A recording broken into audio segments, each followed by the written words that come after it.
Hi everyone, welcome back to my channel. This is your man Lord M.A. One time for my people. Today we are diving in the best show review where Sonny explores the vibrant and delicious street food of Ghana.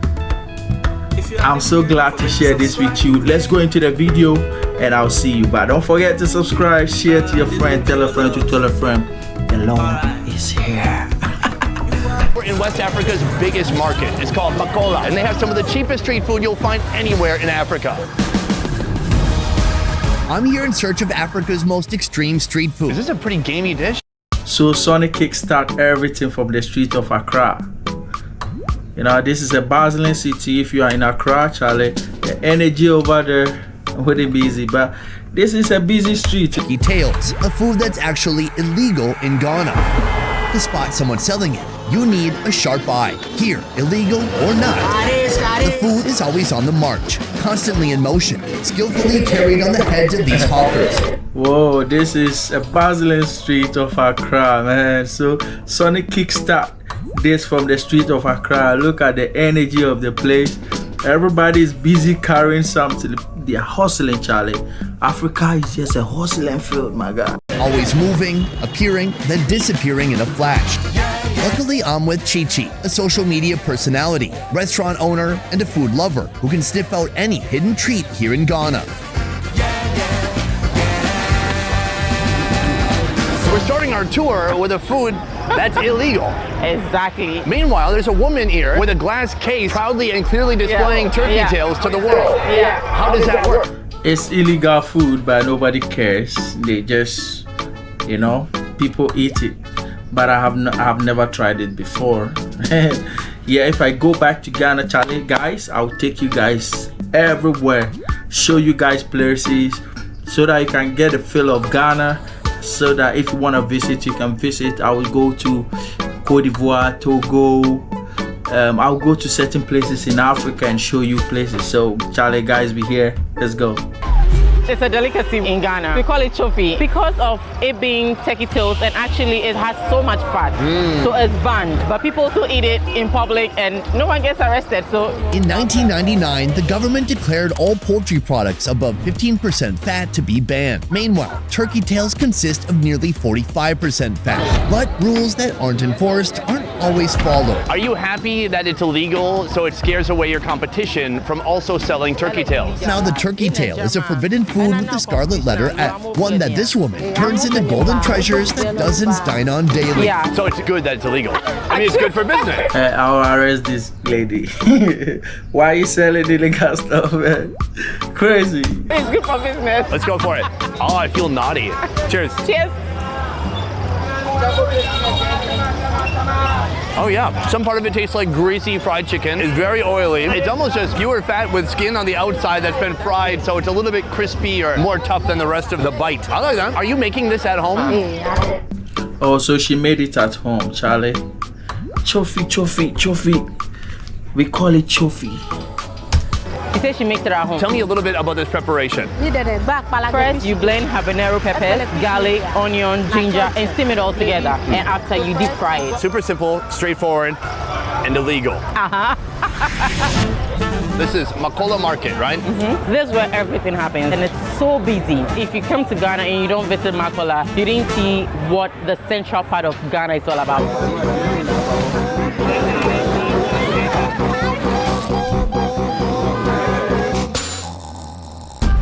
Located in the heart of Ghana's, It's a turkey tail. It's popular street in Ghana and people love it. So Sonny described the crispiness of the chicken, and you yourself, you know, it's not chicken. Why I keep saying chicken? It's turkey. Okay.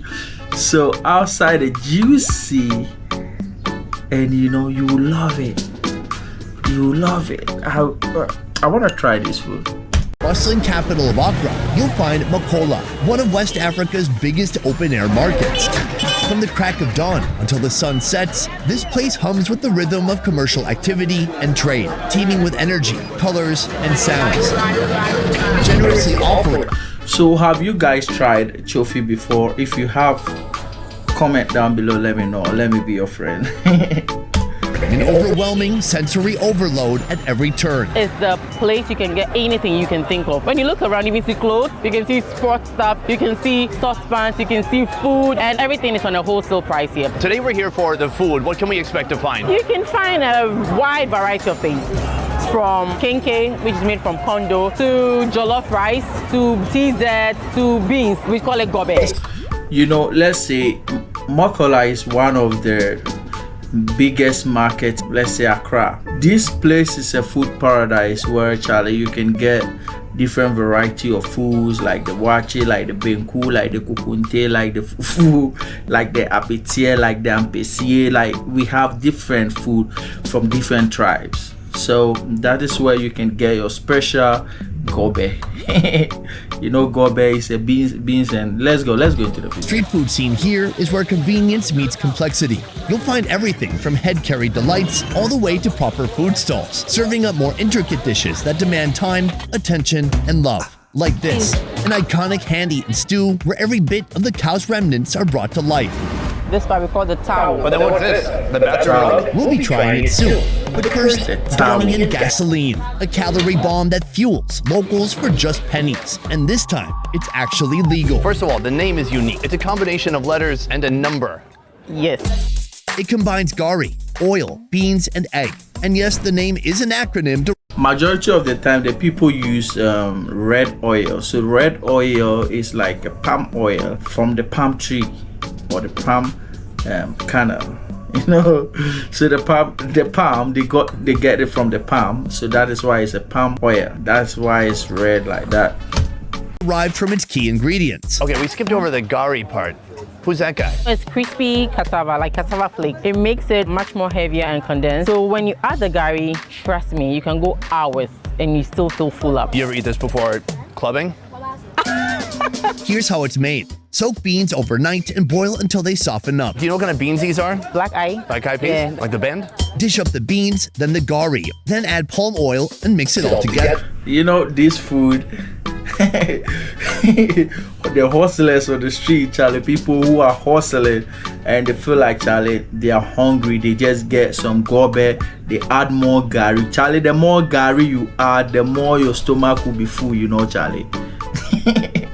Charlie means friends. When you hear Charlie in my videos, know that I'm a Ghanaian. We like saying Charlie.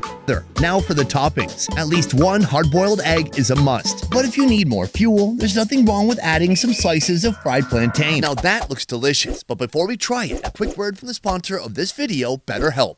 Nourishment. Yeah. You can have a bit of the plantain. Some sweet plantain to go with that more like savory, heavy bean. Yeah. Cheers.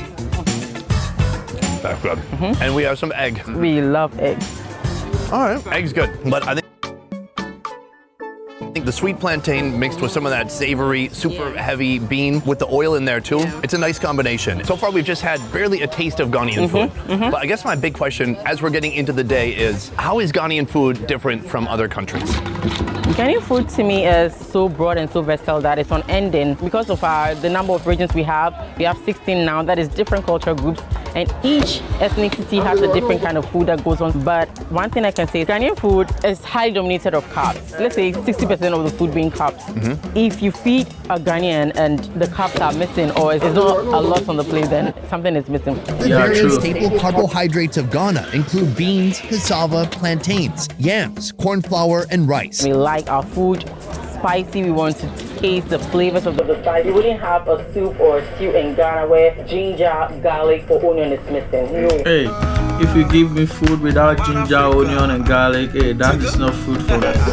Coastline fish is a big deal in Accra, making a splash Shark! alongside chicken, beef, and sometimes snail. That is massive, especially for a land snail. But we'll get to that on a different episode. Next up, a meal that's oozing with flavor. It's sometimes slimy, and it's always... Oh, this is tuwo zafi. It's mostly eaten in the northern part of Ghana, and it's made like a corn flour porridge, and they just stir like that, and it becomes like that. You know what I'm saying? With a green leafy ayoyo. Man, this is slimy and it's very nice. I hope you can try it. Have you tried this type of food before? If you have, comment down, let me know. If you haven't, hey, one day I will invite you to Ghana. We go try this food. Let's go. And it's always a hands-on experience. I noticed immediately we don't have any cutlery. This is a cutlery. SPOON. Spoon. Nice. If you get lost in the right alley in Makola Market, you may stumble upon Haja Habiba's shop where they're serving this. This actually is one of my favorite food. This is Tizet, but the actual name is Tuozafi, mostly eaten at the northern parts of Ghana. It's an experience. I can't wait for you to try it. Don't try to resist. Tuzafi is made from three main components. First, the base. Mix corn flour with water until it becomes a new creature. Then add in boiling water and stir constantly until smooth and velvety. Gradually, add in a mixture of corn flour and cassava flour to the boiling pot. You know, around Africa, there's many different types of carbs made from maize. If you go to Tanzania, they call it ugali, and there it's much more thick. Here, this is much more velvety, almost like silky. It's because of the way it's processed. Because what we don't want our Tuozafi to be is lumpy. Now for the green sauce. It's called ayoyo. That's actually the local name of the leaves the sauce is made from, more commonly known as jute leaves. Chop and boil them with onions, add salt, fish powder, and dawa dawa. Simmer and stir until soft and slimy. No. The third and final component is the protein stew, a bold blend of flavors including tomato paste, onions, peppers, garlic, ginger, salt, and your choice of protein. But if you're at this stall, it's gonna be beef organs. Assemble the dish and it's ready to eat. Is this a pretty gamey dish? Smells good. Let's Should go. I take my watch off? No. I'm such a messy eater. No, you'll be fine. Okay. Take a little bit of it Oh, just a and little bit. mix it up Oh. with all the soup and stuff like that. Mm-hmm. Good. You're Oh, it's fast really learner. thick. Turn it around. You see, you lose the slime while you turn it Oh around. yeah, that's a good idea. Good. Now let's go. All right, cheers.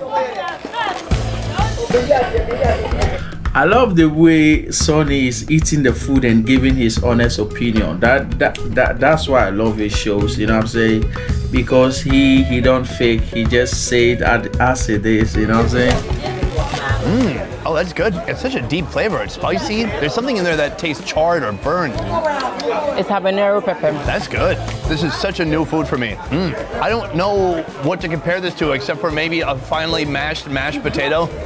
There's something that tastes very savory. It tastes smoky. It could be dry fish. That's what it is. And they use fish powder for the stew base. Wow. You know, the Vietnamese have fish sauce. Here, the smoked fish, when it gets concentrated and then put into Yeah. the stew, Yeah. it adds so much flavor.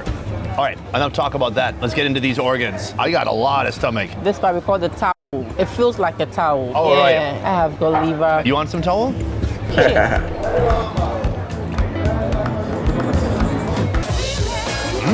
That's pretty good. I gotta say, I'm very impressed. How long do you think they cook the stew with that stomach? Because it's so soft now. I mean, Yeah. it's a little bit chewy, but it's not too You know, chewy. in the total of this can be close to 120 minutes. It's so good. I'm not even talking shit.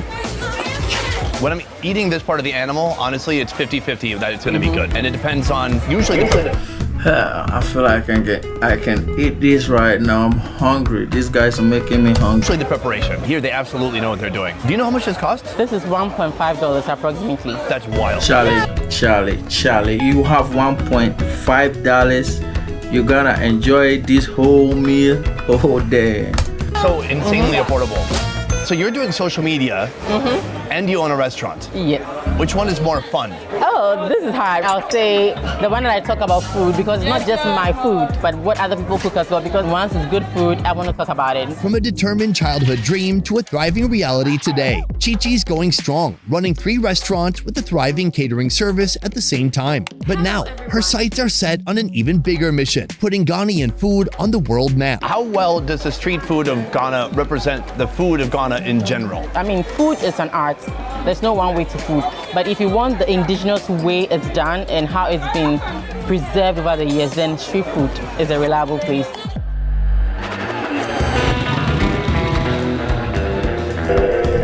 Hey, Osu nightlife, Osu supermarket. This place at night is bustling. You see a lot of people enjoying. There's a lot of nightclub. This place, the people don't sleep at all. It's a busy place. It's a tourist place, and they have even slave dungeons there. Okay, you can go check it out anytime you go to Ghana, or I meet you in Ghana. I'll take you around. Hi. Hi. So we've left one market, we've come to another. Right here we have what looks like an egg sandwich. Yeah. Chibom. But what is it really? We call it chibum. This is no ordinary sandwich. This is an egg sandwich done the Ghanaian way. It's well known and documented that a flat sandwich is much more delicious than a big, thick sandwich. Yep. Welcome to Emanuela's spot, where the omelets are packed to the brim with a colorful medley of fresh vegetables and the spicy kick of chilies. Grab some bread and give it a good smack with whatever tool you have laying around. You know what she used? It's like a paper towel dispenser you put on your counter. Yeah. She used that to pound our sandwiches. I like it. Cheers. Oh, that's nice. This might replace kebabs as the best junk food. I underestimated the bread. I thought, it's just some cheap bread. It has a nice elasticity to it. And then when she pounds it down, it gets kind of like thick. It's fun to chew through. I really do love it. The price, 75 cents. $100. Why do you think food is so cheap here? Because some of these things, we produce them. We have lots of poultry farms here. So eggs are very affordable. That's why we even love eggs. It's one of my favorite things today, even though it's probably not a food. Ghanaians love egg. Hey! Hey, Charlie! Hey! That represents Ghana on the international stage. It's just yummy. What is the name of this market? Osu Nice Market. It's a completely different vibe. As the sun sets and daylight fades, Ghana's street food scene ignites with newfound energy. It's the go-to place once you want to have a variety of This place is like, it's a Ga community. It's like, you know, the people, the tribes that live there are the Ga people. But majority of the people that comes there are from different part of the world, and you meet different type of people. So that street is always it has been like this since. things in Ghana, and you want to do it downtown. From the classic comforts of grilled and fried treats to food that dares to defy convention, a bold fusion of pasta, beans, and rice. This is a moment for carb lovers to rejoice. Ghanaians, we love rice. Sometimes I ask myself, are we Chinese? We can eat rice every day. But before that, a dish that only a true carnivore could appreciate. Right here on this plate. This time, el puerco. It's pork. Domedo, that's what we call it. This looks and smells amazing. Pork is rare in Ghanaian cuisine. But for me, I've never eaten pork before. I don't know. Yeah, it's not because of religious reasons why. Everybody have their reasons for eating it. But I haven't tried it before. Possibly because about 20% of the population practices Islam. But that doesn't stop Joyce Odame from showcasing her roasted pork. That is for folks who don't mind being a bit haram. This is full of spices. The taste notes, you're going to be hitting a variety of things, and it's so good. Ooh, we're gonna hit more notes than Mariah Carey if she was a pig.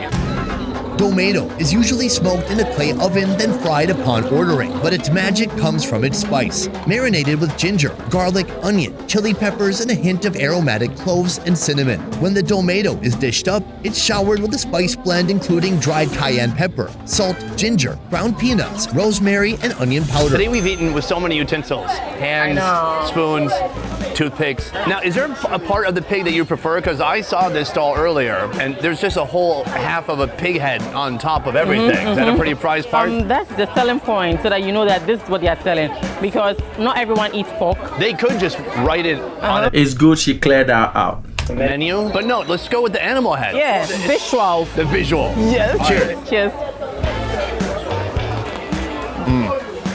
This is drunk food. It's greasy. It's a bit crispy on the outside. It's so heavy. You compare that with some onions. I like that. That spice on there, it's for real. It's like a little Ghana masala. Yep. Who do you think is eating this? Everyone. It's a nighttime food, like a quick snack or something you can just have with beer. Yeah, it's gotta be. Like, the Yep. beer is already carbs. For Yep. such a carb-loving country, when you're drinking, that's when you need the protein. Definitely.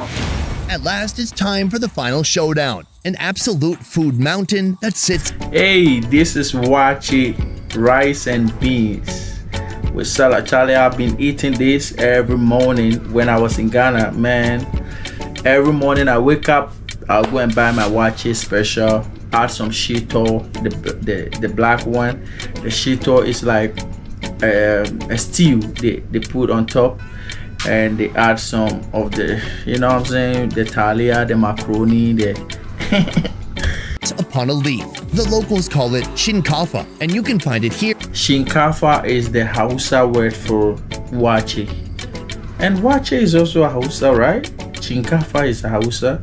Shinkafa means rice. Shinkafa means rice. So The wache is different from chinkafa. Chinkafa means rice. Here at the stall of Mala TCI. First of all, this restaurant's name is Anointed Lady. That's not even the best part of this place. Let me tell you what they deal in, as they say. I'm talking parties, weddings, engagements, funerals. That is the full circle of life. It's a one-stop shop. You have a restaurant. Do you do weddings and also funerals? Yes. Can I ask a direct question? Are people hungrier at funerals or weddings? Hungry at weddings. That makes sense. I would have been kind of shocked. She said people are hungry at weddings. Yes, true, Charlie. That is why me, if I would do a wedding, I would just do it simple, because some people, they will just go and drink some black tonic to come to your wedding and eat all your food. Whilst you and your wife will go home and suffer. Man, hey, if I want to do any wedding, I'll just do it simple, man. Funerals worked up an appetite. No.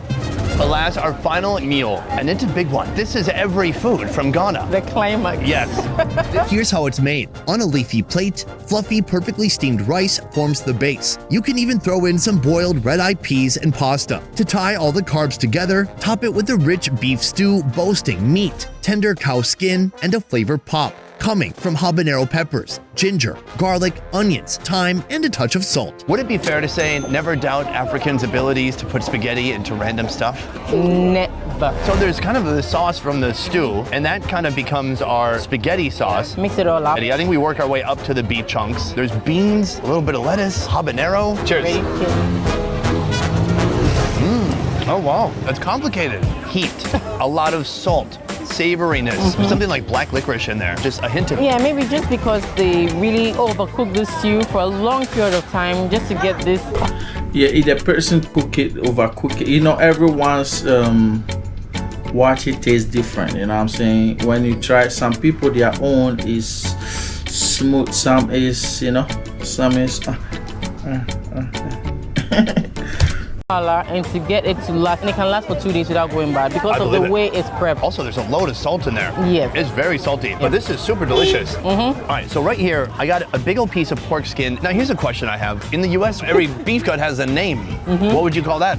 I don't know what to place this one. Exactly. Because we eat every part This is called preku. of the ruminant. Cheers. Cheers. So tender. Well, mine had a lot of skin on it. Oh, I like it though. It's way too salty, but it's delicious. I agree. So the protein is a bit more soft, a little bit more tender. The skin is a bit Yeah, more I thick, think so, yeah. a little tough, but in a fun way. I like the skin, but when you get them together in one bite, your mouth gets confused. Yes. It's a mixture of textures, but I love it. Today we've had a little bit of everything. Everything from an egg sandwich to beans made cool with branding, calling it something like gobe. But then we really had some complicated dishes. There's this, there's a titset, and those really had impressive culinary merit and an incredible depth of flavor. Either I've never had African food like that before, or my brain and This is just an incredible video from the street, and I really love this video. Charlie, thank you for being here. I'm so grateful to have you guys once again. This is Shoma Lord M.A. I bet you will sit down here one time for my people and comment down below. Let's be friends. Tell a friend to tell a friend. The Lord is here. And by the way, Charlie, I will be bringing some traveling videos. You guys tell me what you want me to be reacting on, and tell me what you want me to do for you, and I'll be doing some giveaways very soon, and we see what we can do. You know what I'm saying? Let's form the family, let's come together and be one Africa. Let's enjoy the life. You know what I'm saying? I'll see you.